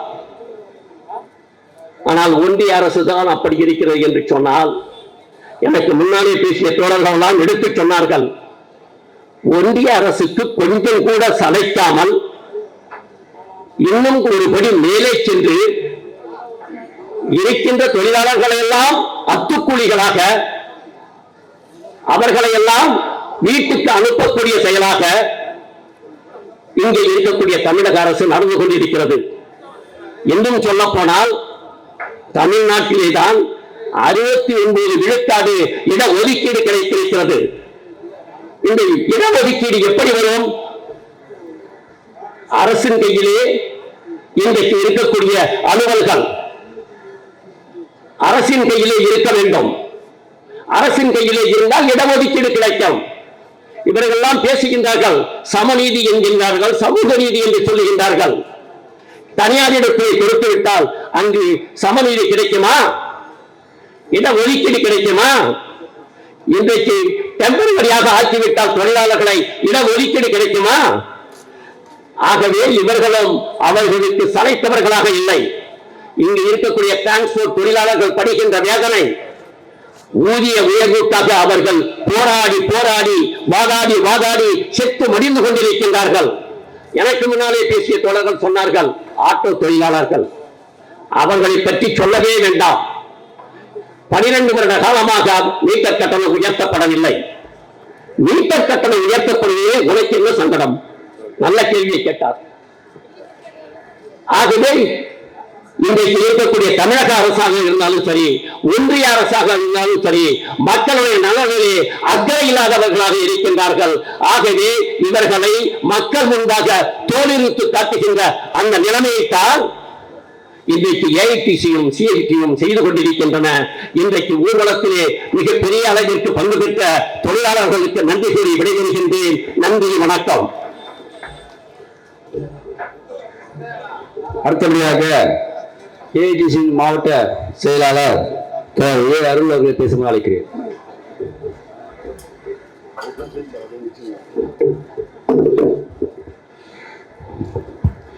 நூத்தி 39வது மேல்நிலை கூட்டத்துக்கு தலைமை பொறுப்பேற்றிருக்கக்கூடிய தோழர் வெங்கட் அவர்களே, வரவேற்பாளர்களுடைய ஆட்டோ சங்கத்துடைய பொதுச் செயலாளர் தோழர் சுந்தரம் அவர்களே, இறுதியாக நன்றி உரை அலுவலர் வெங்கடேஷ் அவர்களே, ஏசிஐடி அகில இந்திய தலைவர் தோழர் ஏகே பத்மநாபன் அவர்களே, ஏடிசியுடைய மாநில செயலாளர் தோழர் அருணாச்சலம் அவர்களே, மற்ற தோழர்களே, நம்ம இந்த முதல் மேதினம் கொண்டாடிட்டு இருக்கோம். அரசு 139வது மேதினம் ஜாதி இல்லை, மதம் இல்லை, எதுவுமே இல்லை, உலக தொழிலாளர்களை ஒன்று சேர்க்கின்றதுதான் இந்த மேதினம். ஆனால் ஆண்டு கொண்டிருக்கிற மத்திய அரசு எப்படியெல்லாம் நம்ம ஜாதி ரீதியாக மத ரீதியாக தொழிலாளர்களை குறித்து இவங்க எப்படி அரசியல் செய்வது, மத ரீதியாக எப்படி அரசியல் செய்வது, இன்னைக்கு காஷ்மீர்ல வந்த அந்த தீவிரவாதி தாக்குதல், அந்த தாக்குதல இது எப்படி நம்ம அரசியலாக்குவது, முஸ்லீம் மேலே மற்றொரு மேலே போடுவது என்பதுதான் அந்த அரசு பண்ணிது. தொழிலாளர் ரீதியா எதுவுமே இல்லை. இன்னும் யோசிங்க அப்படின்னா, மத்திய அரசு தான் தொழிலாளர் விரோத போக்கு 44 சட்டத்தை 4 சட்டமாக்கி ஏப்ரல் 1ஆம் தேதி அதை கொண்டு வருவது அப்படின்னு முடிவு பண்ணாங்க. நம்ம அனைத்து தொழிற்சங்கமும் சேர்ந்து மே 20 மறியல் அப்படின்னு அறிவிச்ச உடனே அந்த சட்டம் நிற்குது, வெளியில வரல. எப்போ வரணும் சொல்ல முடியாது. சரி, அவங்கதான் அப்படின்னா மாநில அரசு இன்னும் மோசம். சட்டமன்ற கூட்டத்துல 110 விதிக்கு அறிவிச்சார். அரசு சம்பந்தமான விதிகளை அள்ளி இறைச்சாலும் மக்களுக்கு தெரியும், ஆனா ஒண்ணுமே இல்லை. அவரு என்ன சலுகைகளை நிறுத்தினாரோ திருப்பி கொடுத்தார். அரசு ஊருக்கான அதான், வேற எதுவுமே பெருசா செய்யல. சரி, அரசு ஓட்டு போடணும், அரசு தேர்தல் பூத் ஏஜெண்டா உட்காரணும், அவங்களுக்காக இதை செய்யறாரு அப்படின்னா, அமைப்பு சாரா கட்டுமான தொழிலாளிக்கான எந்த ஏற்பாடும் கிடையாது. இந்த அரசு, திமுக அரசு ஏமாற்றத்துல பகக்லேரி. ஆட்டோ தொழிலாளி போராட்டம் நடத்துறாங்க, கோர்ட்டு தீர்ப்பு. இங்க ஒரு வீடு இருக்குது, அந்த வீடு கொஞ்சம் படி வெளில வந்திருப்பாங்க, உடனே கார்பரேஷன் ஒரு கம்ப்ளைண்ட் போடும், கோர்ட்டு தீர்ப்புங்க எடுத்துதான் ஆகணும், நிக்க தெரியுது. 4 போலீஸை கூப்பிட்டு நிக்க தெரியல. கோர்ட்டு தீர்ப்பை மதிக்காத அரசு தான் திமுக அரசு. கட்டுமான தொழிலாளி, அமைச்சர தொழிலாளி, இவங்களாம் சித்தாளு கடையில வியாபாரம் பண்றவங்க. பொதுவா அவங்க வேலை செஞ்சு அமைச்சராக இருந்தாலே அவங்களுக்கு பென்ஷன் கிடைக்கும். அவங்க உடல்நல முடியலன்னு சொல்லிட்டு இந்த குப்பை வாரவோ இல்ல ஹாஸ்பிட்டல் அந்த ஹவுஸ் கீப்பிங் வேலைக்கே போயிட்டா இஎஸ்ஐ பிஎஃப்னு போட்டு அந்த பிஞ்சையே கிடைக்காம அதுதான் அந்த அரசு. காவல்துறைக்கு வந்து அமைதி பூங்கா அப்படின்னு சொல்லிட்டு சட்டசபையில பேசினார். வாரத்துல ஒரு நாள்ல காவல்துறை துறைக்கு வந்து விடுப்பு தருவோம்னு சொன்னார். காவல்துறை நண்பர்கள் கேட்டுக்கணும், இந்த தொழில் சங்கம் வச்ச கோரிக்கை தான் இந்த விடுமுறை வேணும், காவல்துறைக்கு சங்கம் வேணும்னு சொல்லிட்டு இந்த தொழில் சங்கம் வச்ச கோரிக்கை தான். அமைதி பூங்கா என்ன அமைதி பூங்கா? எங்க அமைதியா இருக்குது? ஊர்ல எதுவுமே நடக்கலையா? பொதுவான ஒரு தோற்றத்தை உருவாக்கி இந்த மக்கள் மத்தியில தொழிலாளி விரோத போக்கு இந்த அரசு எப்படி கொண்டு போறாங்க.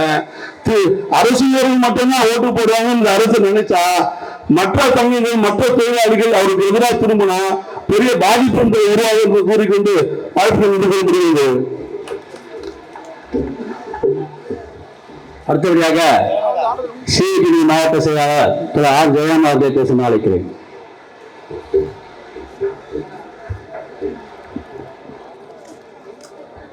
அன்பார்ந்த அருமை உழைப்பாளி மக்களே, இன்று தொழிலாளர் தினம்.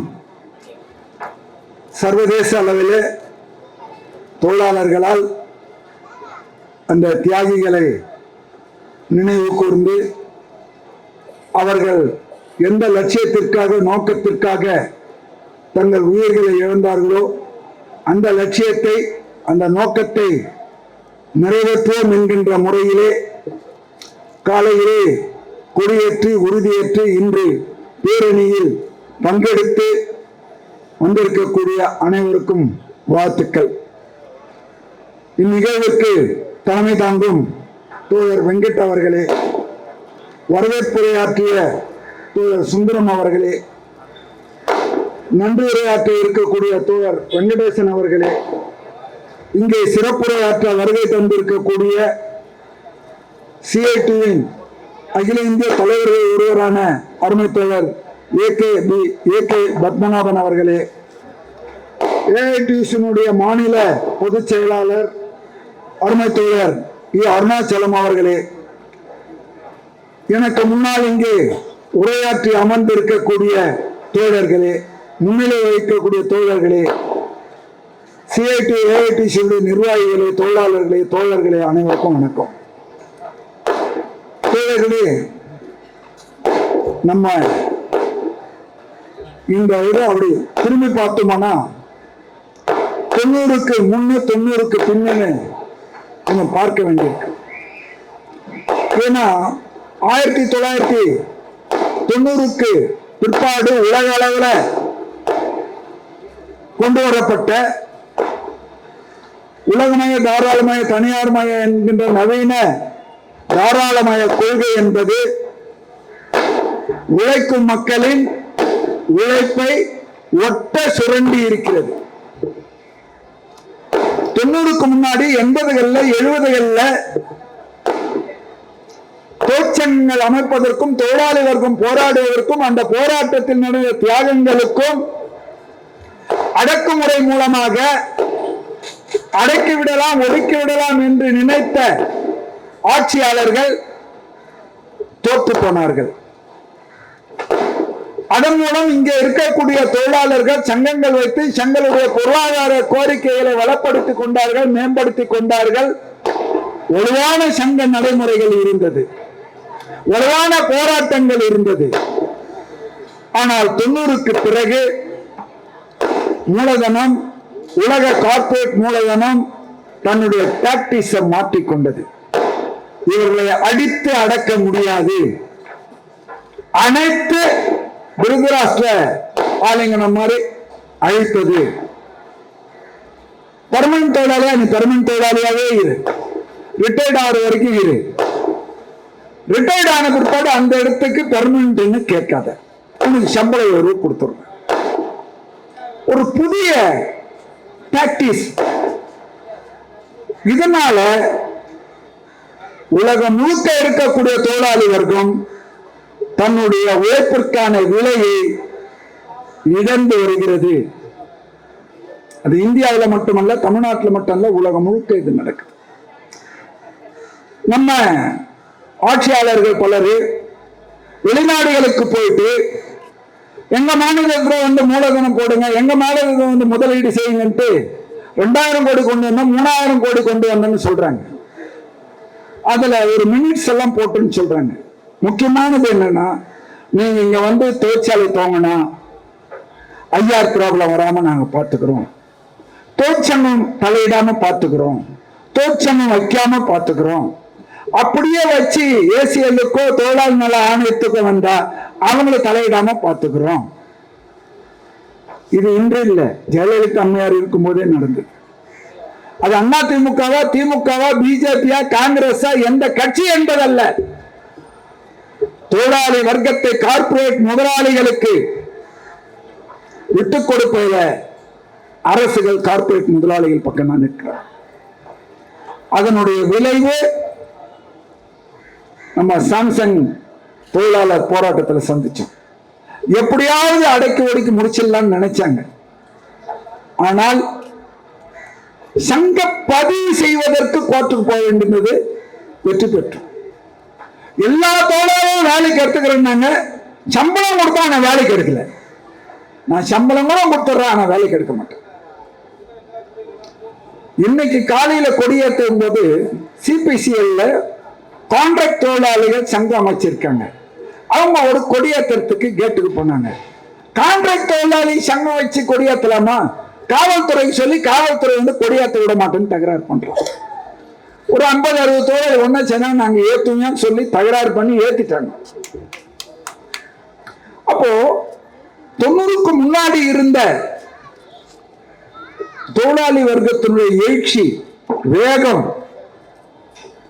தாக்குதலை சந்திக்கக்கூடிய விவரம் இன்னைக்கு நிர்வாக தரப்புல நம்ம கம்பெனி போட்டியாளரை பாரு.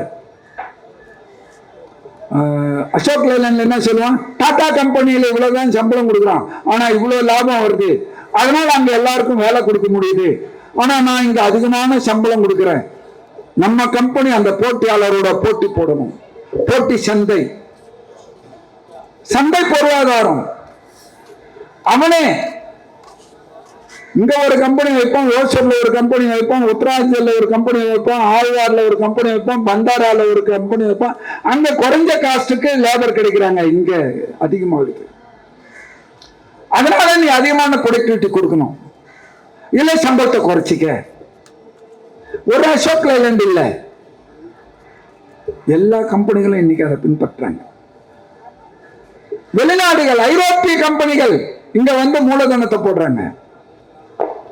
ஆனா தொழிலாளிகளுடைய தொழிலாளர் நல சட்டங்கள், இந்திய அரசமைப்பினுடைய தொழிலாளர் நல சட்டங்களை அமுல்படுத்த மறுக்கிறார்கள்.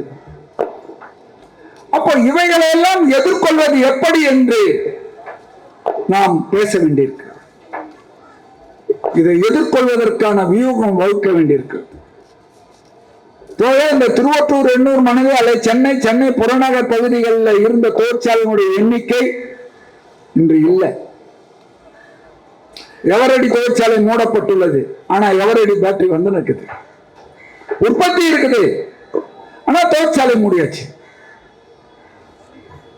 விம்கோ ஆலை மூடப்பட்டது, ஐடிசி ஆலை இருக்கிறது, ஆனா சங்கம் கிடையாது, தொழிலாளர்கள் இருக்கிறாங்க. ஐசிஐ தொழிற்சாலை இருக்கிறது, உற்பத்தி வருகிறது, ஆனா சங்கம் கிடையாது. எதை நோக்கி போய்கொண்டிருக்கும்? அது மட்டும் இல்ல, இந்த வட்டாரத்தில் நிரந்தர தொழிலாளர் எண்ணிக்கை 20,000க்கு மேல் இருந்தது. ஆனால் இன்று அது 4,000-5,000க்குள்ள சுருங்கி போச்சு. இன்னும் சொல்ல போனா நம்ம ஆர்கே நகர்ல இருந்த டாம்கோ மெட்டல் பாக்ஸ் இல்ல.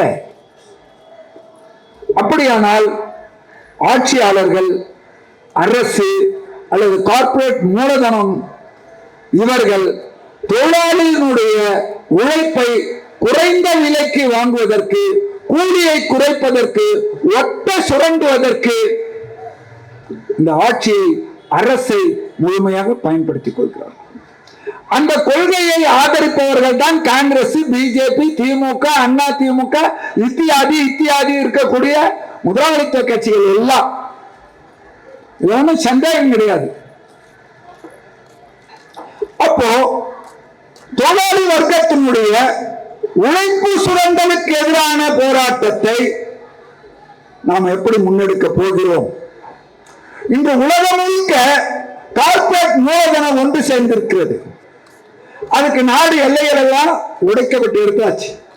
நேரு காலத்துல ஆணையிலிருந்து அத்தனையும் இந்த நாட்டிலேயே உற்பத்தி பண்ணுவோம், அந்நியரை சார்ந்திருக்க மாட்டோம்னு பெருமை பேசினாங்க. ஆனா இன்னைக்கு எல்லா வெளிநாட்டு கம்பெனி இங்க கொண்டு வந்து குவிக்கிறாங்க. எல்லாம் வெளிநாட்டு. எந்த நாட்டில் வேண்டுமானாலும் உற்பத்தி செய்து கொள்ளலாம், எந்த நாட்டில் வேண்டுமானாலும் விற்பனை செய்து கொள்ளலாம், விநியோகம் செய்து கொள்ளலாம், எந்த தடையும் கிடையாது. கார்ப்பரேட் மூலதனத்திற்கு, அதனுடைய லாப குவிப்பிற்கு நாட்டின் எல்லைகள் தடை கிடையாது, தேசிய எல்லைகள் தடை கிடையாது, ஜாதிகள் தடை கிடையாது, மதங்கள் தடை கிடையாது, கட்சிகள் தடை கிடையாது.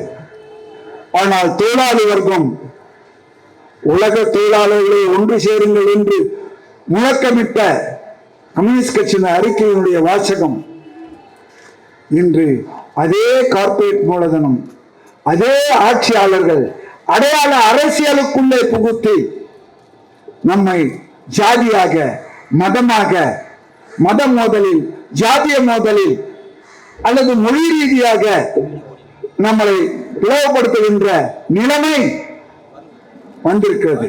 இவைகள் அத்தனையும் தாண்டி உலகம் முழுக்க எப்படி மூலதனம் ஒன்றுபட்டு நிற்கிறதோ அதுபோன்று தொழிலாளி வர்க்கமே ஒன்று சேருங்கள், தொழிலாளி வர்க்கத்தை ஒன்றுபடுத்துவோம் என்று இந்த மேதின தியாகிகள் பெயரால் சபதமேற்போம் என கூறி விடைபெறுகிறேன். நன்றி, வணக்கம்.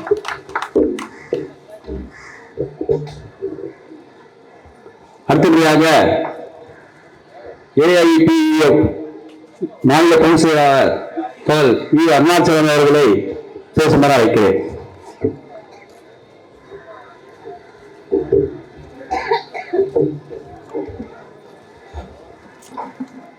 இந்த இதய சிறப்பு கூட்டத்தை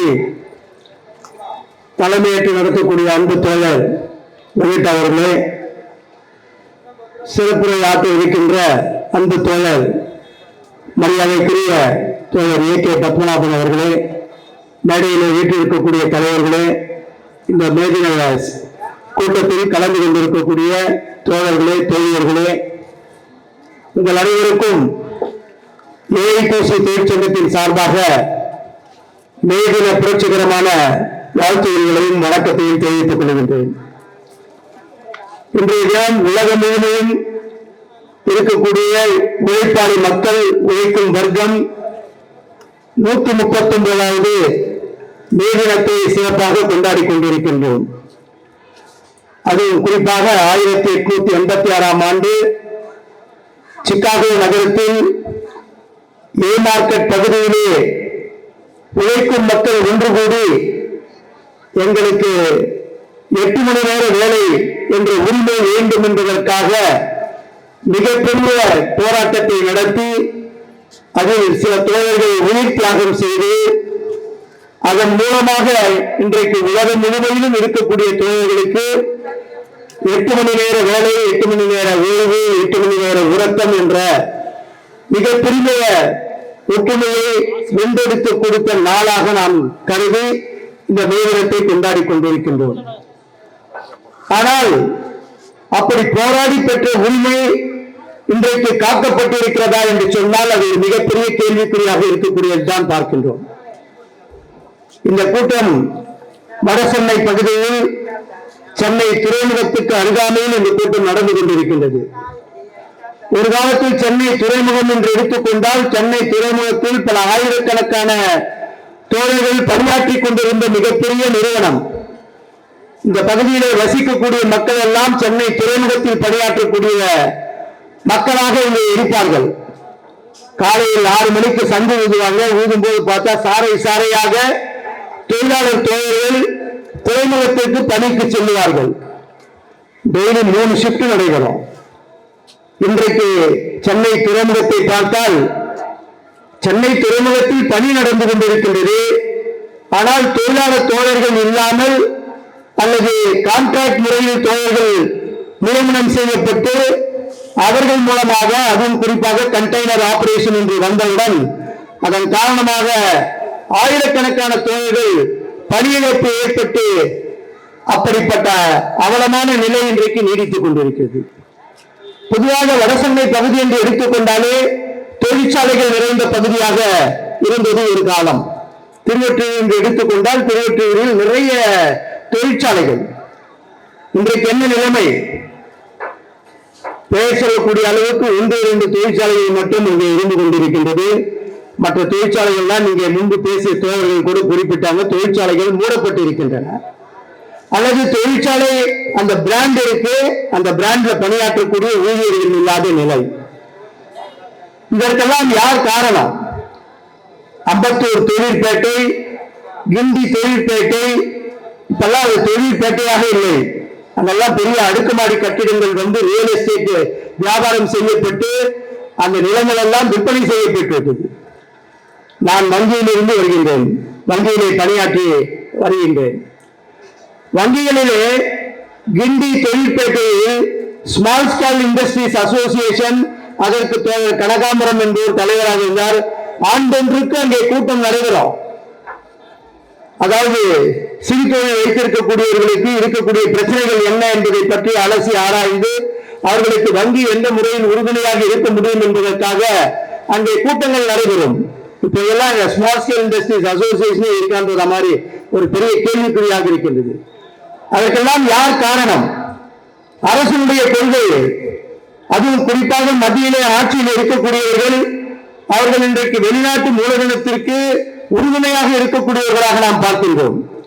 அந்நிய முதலீடு என்பது அதிகம் வர வேண்டும் என்று மத்தியில் இருக்கக்கூடிய ஆட்சியாளர்களும் விரும்புகின்றார்கள், மாநிலத்தில் இருக்கக்கூடிய ஆட்சியாளர்களும் விரும்புகின்றார்கள்.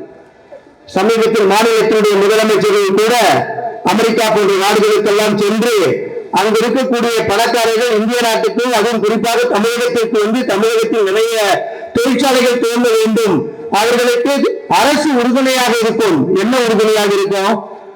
ஏக்கர் கணக்கில் அரசு நிலத்தை அவர்களுக்கு தாரை வார்த்து கொடுப்பார்கள். அந்த தொழிற்சாலையை ஒரு காலத்தில் மூடப்பட்டு விட்டால் கூட அவர்கள் அரசிடமிருந்து இலவசமாக அல்லது குறைந்த விலையில் பெறப்பட்ட நிலத்தை விற்பனை செய்தாலே அதன் மூலம் அவர்களுக்கு பல ஆயிரம் கோடி ரூபாய் லாபம் கிடைக்கக்கூடிய நிலை ஏற்படும். அதுதான் கண்கூடாக பார்த்துக் கொண்டிருக்கோம். இருக்கக்கூடிய ஆட்சியாளர்கள் இன்றைக்கு அம்பானி, அதானி, ஒரு காலத்தில் டாடா பிர்லா என்று எல்லோரும் சொல்வார்கள். இன்றைக்கு டாடாவை மறந்து விட்டார்கள், பிர்லாவை மறந்து விட்டார்கள், அம்பானி அதானி தான் இன்னைக்கு. அதற்கு என்ன காரணம்? அவர்கள் தொழில் தொடங்குவதற்கு மத்திய அரசாங்கம் உறுதுணையாக இருக்கின்றது. அவர்கள் உறுதுணையாக இருப்பதன் காரணமாக பல அறிக்கைகள்லாம் வந்திருக்கு. அதாவது எலெக்ஷன் பாண்ட், எலக்டோரல் பாண்ட், அந்த பாண்ட் மூலமாக இப்ப லீகலைஸ்டு கரப்ஷன். இது ஒரு காலத்துல சில அரசியல் கட்சிகள் பெரிய முதலாளிகளிடம் இருந்து டொனேஷன் பெறுவார்கள். இப்ப கார்பரேட் பாண்ட் பெயரிலே ஸ்டேட் பேங்க் ஆஃப் இந்தியாவிலேயே அந்த பாண்டை விற்பனை செய்யறான். அந்த பாண்டை போய் வாங்கி அது யாரு என்னன்றது டிஸ்க்ளோஸ் பண்ண வேண்டியதில்லை, ஐடென்டிட்டி சொல்ல வேண்டியதில்லை, யாருக்காக வாங்குறான் யாருக்கிட்ட அதை கொடுக்குறான்றதையும் சொல்ல வேண்டிய அவசியம் இல்லை. அந்த முறையில் பல ஆயிரக்கணக்கான கோடி ரூபாய் இது போன்ற நிறுவனங்கள் பெயர் மட்டும் இருக்கு, வியாபாரமே இல்லை. அப்படிப்பட்ட நிறுவனங்கள்லாம் கூட இன்றைக்கு ஆளுகின்ற பிஜேபி அரசாங்கத்திற்கு பல ஆயிரம் கோடி ரூபாய் நன்கொடையாக வழங்குகிறார்கள். ஏன் ஒரு அரசியல் கட்சிக்கு சில நிறுவனங்கள் நன்கொடை வழங்குகிறார்கள்? அதன் மூலம் அவர்கள் என்ன பலன் அடைகிறார்கள் என்பதுதான் மிக மிக முக்கியமாக நம்ம பார்க்க வேண்டும். அதுபோன்ற நன்கொடை வாங்காத கட்சிகள் என்று எடுத்துக்கொண்டால் communist party of India, Marxist communist party, இந்த 2 அரசியல் கட்சிகள் தான், லெஃப்ட் பார்ட்டிஸ் தான் டொனேஷன் வாங்காம இருக்கக்கூடிய அரசியல் கட்சிகளாக இருக்கின்றது.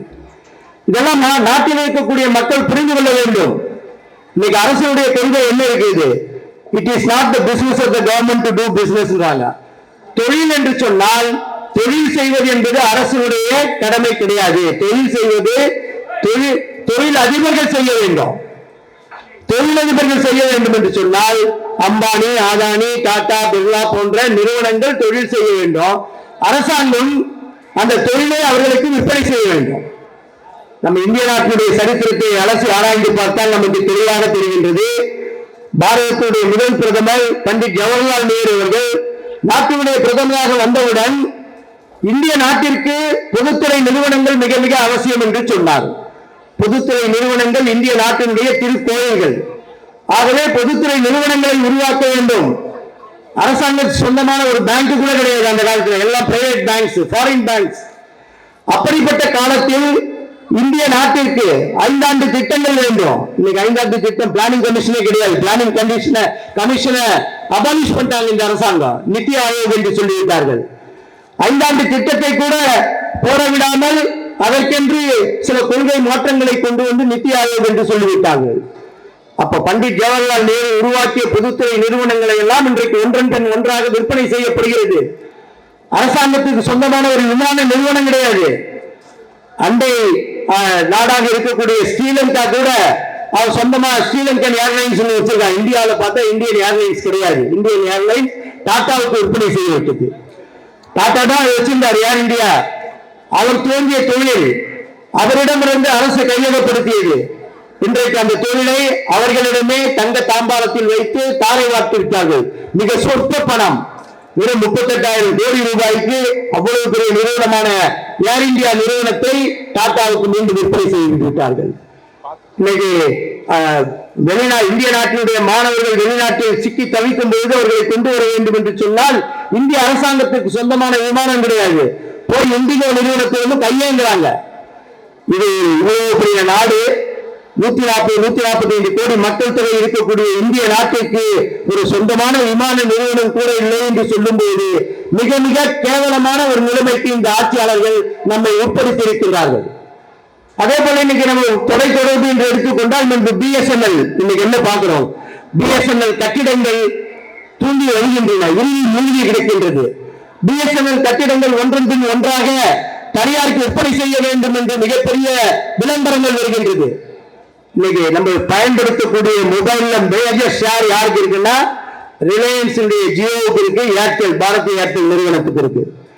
ஏன் அந்த தொழிலை மிக பிரபலமாக மிக சாத்தியமாக பிஎஸ்என்எல் செய்ய முடியாதா?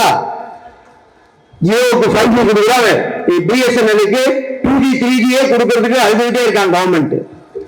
இதெல்லாம் நம்ம சிந்தித்து பார்க்க வேண்டும்.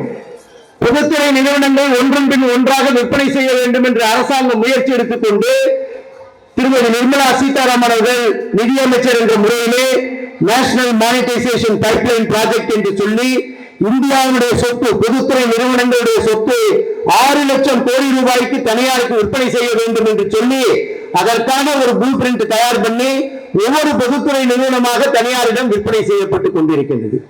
நாட்டினுடைய சொத்து இன்னைக்கு மோடி இருக்கிறார் என்று சொன்னால் நரேந்திர மோடி உருவாக்கிய சொத்தா இது பொதுத்துறை நிறுவனங்களுடைய சொத்து. காலகாலமாக இந்திய நாடு விடுதலை பெற்ற பிறகு பொதுத்துறை நிறுவனங்களை உருவாக்கி அதன் மூலம் அந்த நிறுவனங்களுக்கு ஏற்படுத்தப்பட்ட சொத்து, அந்த சொத்துக்கள் எல்லாம் இன்றைக்கு ஒன்றன் பின் ஒன்றாக விற்பனை செய்யப்பட்டுக் கொண்டிருக்கின்றது.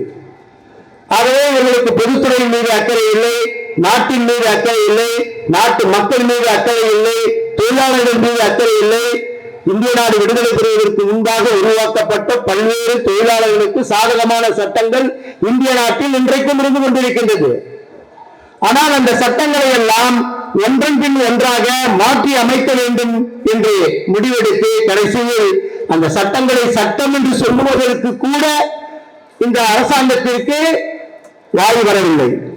அந்த சட்டங்களை மாற்றி தொகுப்பு என்று சொல்வதற்காகத்தான் 44 சட்டங்களை மாற்றி அதை 4 தொகுப்புகள் 4 லேபர் கோட்ஸ் அப்படின்னு சொல்லி மாற்றி முடிவெடுத்துட்டாங்க. 2020-21 ஆண்டுகளிலே முடிவெடுத்து விட்டார்கள். நாம் தொழிலாளர்கள் தொடர்ச்சியாக போராடி கொண்டிருப்பதன் காரணமாக அந்த 4 தொகுப்புகள் இன்றும் அமல்படுத்த விடாமல் அது காலம் தாழ்த்தப்பட்டுக் கொண்டிருக்கின்றது.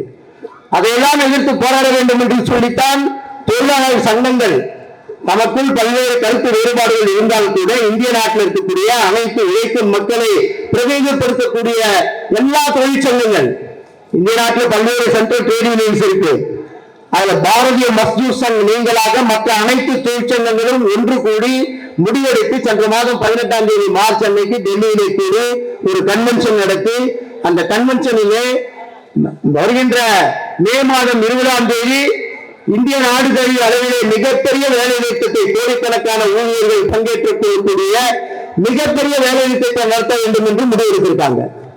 அதில் மிக மிக முக்கியமான கோரிக்கைகள் இருக்கின்றது. 17 அம்ச கோரிக்கைகள் இருக்கின்றது. இங்கே பேசிய தேவைகள் கூட குறிப்பிட்டாங்க. குறைந்தபட்ச ஊதியம் கூட கொடுக்க மறுக்கின்ற அரசாங்கம் இருக்கின்றது. குறைந்தபட்ச ஊதியம் 26,000 ரூபாய் ஒரு ஊழியர் என்று சொன்னால் 26,000 ரூபாய் குறைந்தபட்ச ஊதியம் கொடுக்க வேண்டும். பென்ஷன் என்று சொன்னால் 9,000 ரூபாய் பென்ஷன் கொடுக்கப்பட வேண்டும். பொதுத்துறை நிறுவனங்களை தனியாருக்கு தாரையாக்க கூடாது. எல்லோருக்கும் கிராச்சுவிட்டி வழங்கக்கூடிய நிலைமை ஏற்பட வேண்டும். இபிஎஃப் கவரேஜ் இருக்கணும்.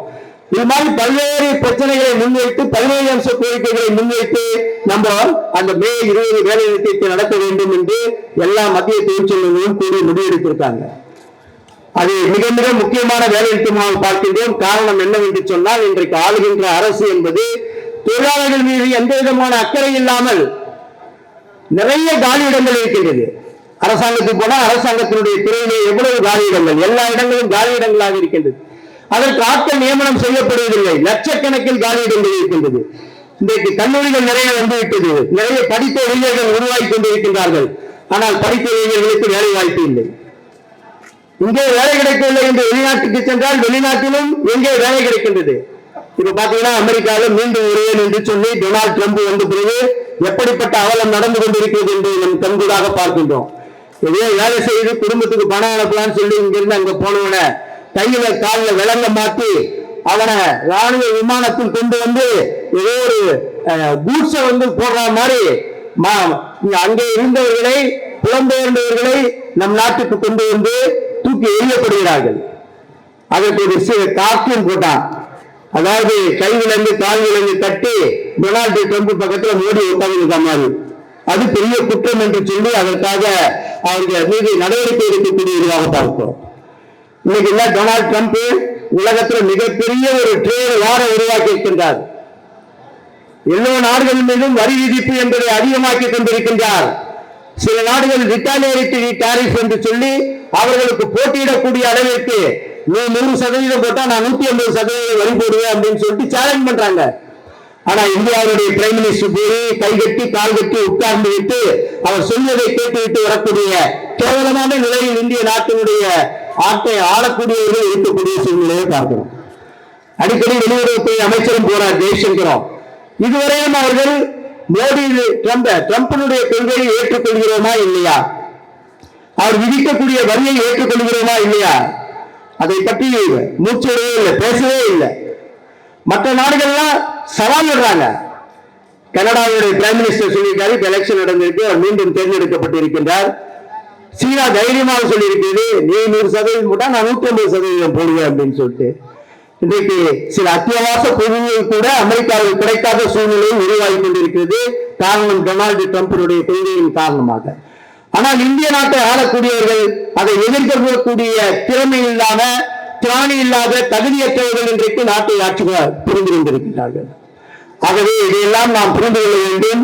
தொழிலாளர்களுக்கு மிகப்பெரிய பிரச்சனை இருக்கின்றது. நிரந்தரமான வேலை இல்லை, நிரந்தரமான ஊதியம் இல்லை, எல்லாம் கான்ட்ராக்சுவலைசேஷன், எல்லாம் அவுட் சோர்சிங்.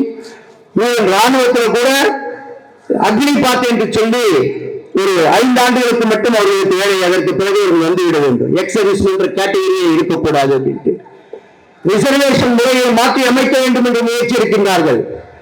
ஏதோ அவசர அவசரமாக கூடி நேற்று கேபினெட் முடிவெடுத்து ஜாதிவாரி கணக்கெடுப்பு என்று சொல்லி, ஆனால் அந்த ஜாதிவாரி கணக்கெடுப்பு எப்ப நடக்கும்னு தெரியல. ஏன்னா சென்சஸே நடக்கல.